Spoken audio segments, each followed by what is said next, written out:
एक दिन जंगल में हंगामा हो जाता है। चारों तरफ आग की तरह ये खबर फैल जाती है कि बरसों पहले जिस नागिन को इंसान पकड़कर ले गए थे वो अचानक आ गई है। इतने इंसानों के बीच रहकर तपस्या करते हुए वो नागिन अब इच्छाधारी नागिन बन गई है और वो जब चाहे तब अपनी इच्छा से किसी का भी रूप ले सकती है।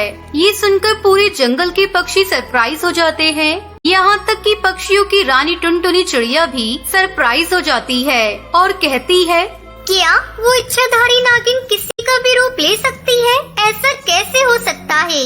पर टुनटुनी रानी के दरबार के जंगली पक्षी कहते हैं, हमने आंखों से देखा है। ये सुनकर टुनटुनी उस नागिन को अपने दरबार में हाजिर होने के लिए संदेश भिजवाना चाहती थी। तो उनका मंत्री कालू कहता है, रानी साहिबा, वो नागिन आपसे भी गुस्सा है। क्यों? उसका कहना है कि जब इंसान उसे पकड़कर शहर ले गए थे तो आप भी उसे बचाने के लिए नहीं आई। तब तक आप लोग कमेंट में बताएं 25-3 कितने होते हैं। अरे तो क्या हम शहर में धावा बोल देते, वो भी इंसानों के बीच। अरे तुम्हें तो पता है हमारे सेनापति गिद्ध भले ही सबसे खतरनाक जानवर कहलाते हो, पर इंसान से ज्यादा खतरनाक और ताकतवर जानवर कोई भी नहीं है। हम इंसानों से कैसे पंगा ले सकते थे? ये बात तो उसे समझानी पड़ेगी महारानी जी। तो समझाओ और उसे हमारे सामने लेकर आओ। हम भी तो इच्छाधारी नागिन को देखने की हमारी इच्छा पूरी करें। और टुनटुनी महारानी के कहने पर कालू से बुलाने के लिए उसके बिल के सामने पहुंचता है। नागिन, ए नागिन।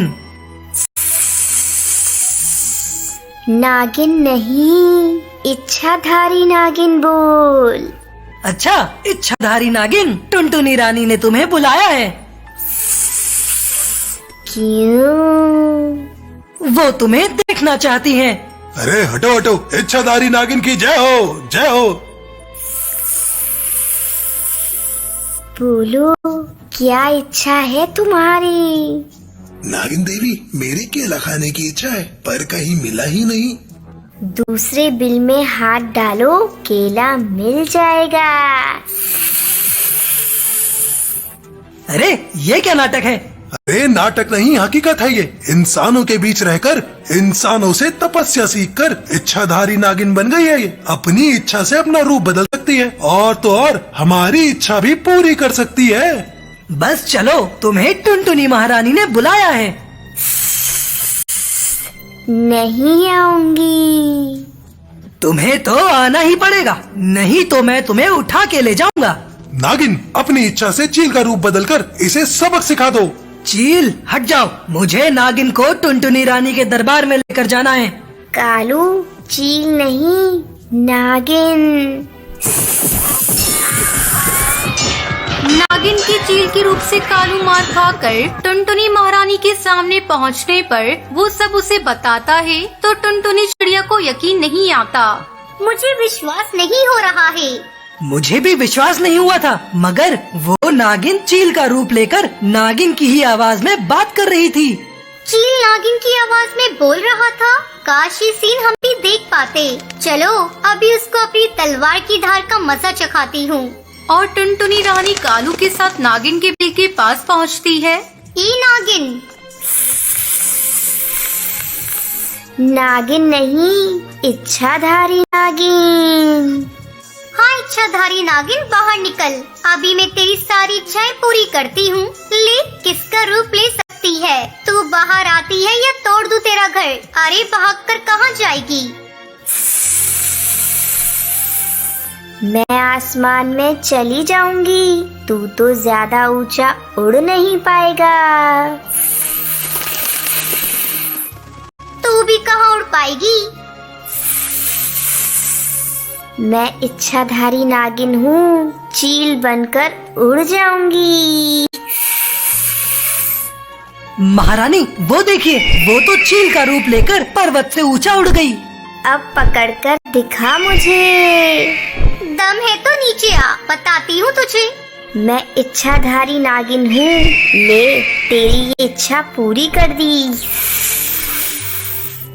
अब आगे आगे नागिन और पीछे पीछे टुनटुनी रानी भागते हैं। अचानक एक जगह पहुंचकर टुनटुनी चिड़िया जैसे ही तलवार से नागिन पर हमला करती है, नागिन तो अपनी जगह से हट जाती है, मगर टुनटुनी चिड़िया के ऊपर एक पिंजरा गिर जाता है। ये देखकर नागिन उसे फुफकारती है। पिंजरे से टुनटुनी चिड़िया बाहर निकलने की कोशिश करती है, पर निकल नहीं पाती है। अचानक नागिन टुनटुनी चिड़िया का रूप बदल लेती है। अरे तुम कौन हो? पहले तो कभी तुम इस जंगल में नहीं देखा। मैं नागिन हूँ मूर्ख। अपनी इच्छा शक्ति से मैं टुनटुनी रानी के रूप में आ गई हूँ। अब तू यहीं मर, मैं तेरी जगह जंगल में राज करूँगी। और टुनटुनी बनी नागिन वहाँ से चली जाती है। टुनटुनी बेचारी पिंजरे में कैद उसे देखती रह जाती है। तभी अचानक पिंजरे के पास कालू कौवा आता है। महारानी जी, आप फिक्र न करो, मैं आपको इस कैद से बाहर निकाल लूंगा।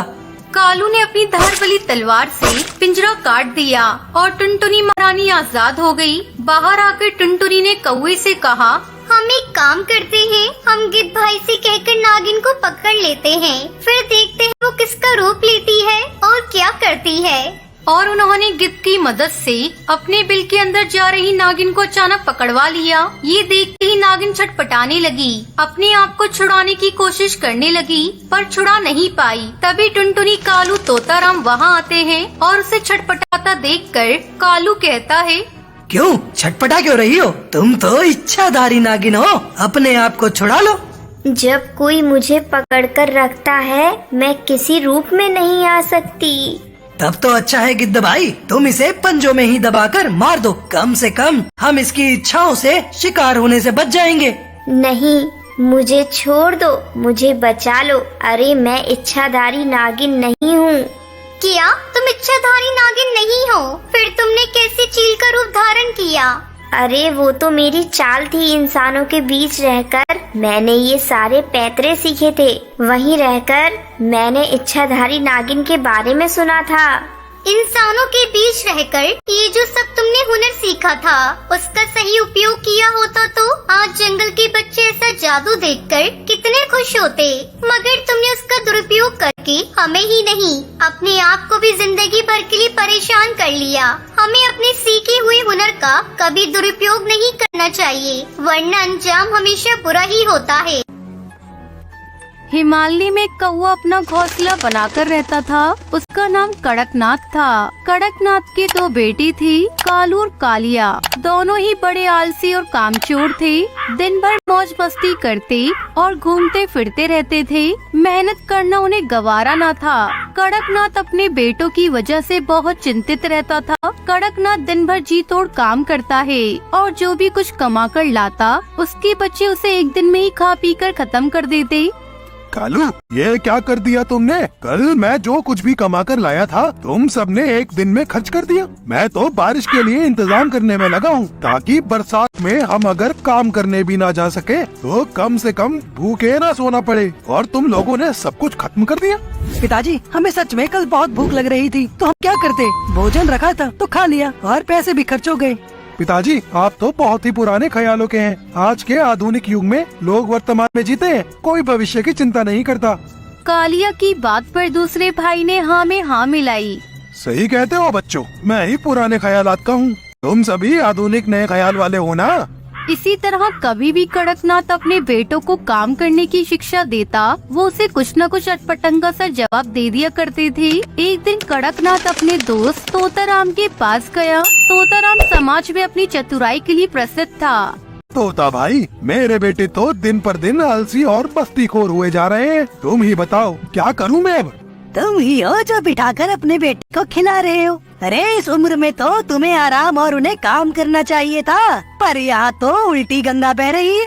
दोस्त, उनकी माता के देहांत के बाद बिन माँ के बच्चों को माँ की कमी ना महसूस हो, इसलिए मैंने उनको ज्यादा ही लाड प्यार से पाला था। अब वही लाड प्यार मेरे गले का फंदा बन गया है। वो दोनों मुझे पुराने ख्याल वाला बुलाते हैं और कहते हैं कि आज की पीढ़ी कल की चिंता नहीं करती। ये बात तो सुनो, कुछ दिन के लिए अगर तुम अपने दिल पर पत्थर रखकर जैसा मैं कहूँ वैसा करोगे, तो मैं गारंटी लेता हूँ कि तुम्हारे बेटे जरूर सुधर जाएंगे। वाह भाई, ये हुई ना बात। तुम जो कहोगे मैं आँख बंद करके करता जाऊंगा, प्रॉमिस।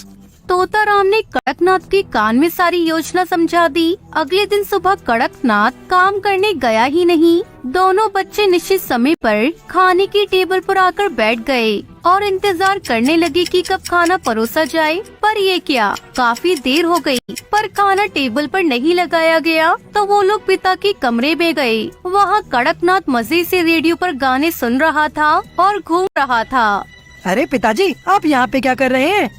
मैं भी तुम्हारी तरह आधुनिक बन रहा हूँ। तुम सबने ये सही कहा था, कल की चिंता क्यों करें। आज से मैं भी आगे की चिंता नहीं करूँगा। अभी मेरे पेट में हल्का हल्का दर्द हो रहा है। मुझे खाना खाने की इच्छा नहीं थी, इसलिए मैंने भोजन नहीं बनाया। ये सुनकर तो दोनों भाइयों के चेहरे पर हवाइयाँ उड़ने लगी। पर करे तो क्या करे, पिताजी को कल की चिंता न करने की सलाह भी तो उन्होंने ही दी थी। मन में सोचकर दोनों भाई दिन भर भूखे रहे और रात में फिर पिता के पास पहुँचे। पिताजी, क्या अब आपका पेट का दर्द सही हो गया?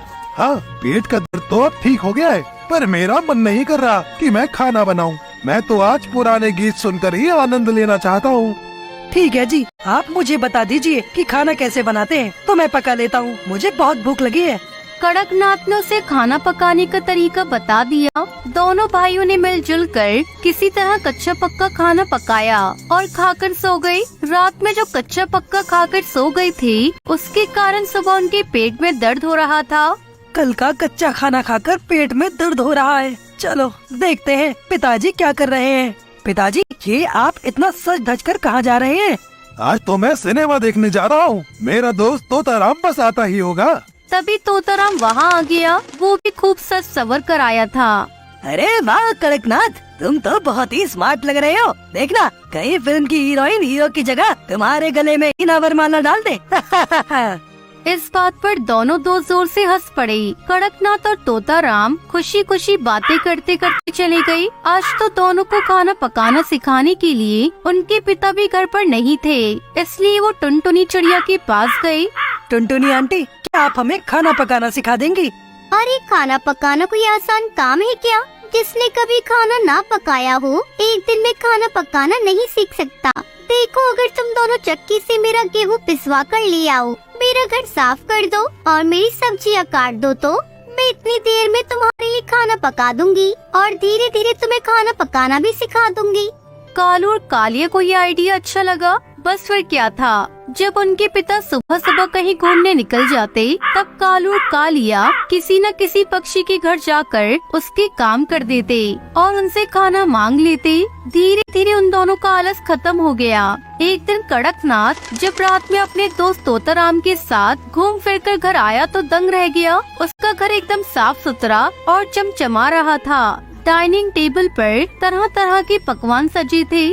अरे भाई, तो भाई लगता है हम किसी और के घर में घुस आए। मेरा घर तो मेरे बेटे हमेशा बिखरा कर रखते हैं और ये डाइनिंग टेबल तो तरह तरह के पकवानों से सजी है। भला मेरे बेटे तो खुद से पानी भी नहीं पी सकते।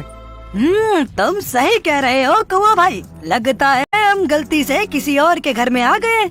वो लोग वापस लौटने ही वाले थे कि कालू और काली उनकी आवाज सुनकर अपने कमरे से बाहर आ गई। अरे पिताजी, आप आ गए। हम तो बस आपका ही इंतजार कर रहे थे। तोताराम चाचा, आइए, आज तो आपको हमारे साथ ही डिनर करना पड़ेगा। हाँ, खाकर बताइए कि हमने कैसा खाना बनाया है।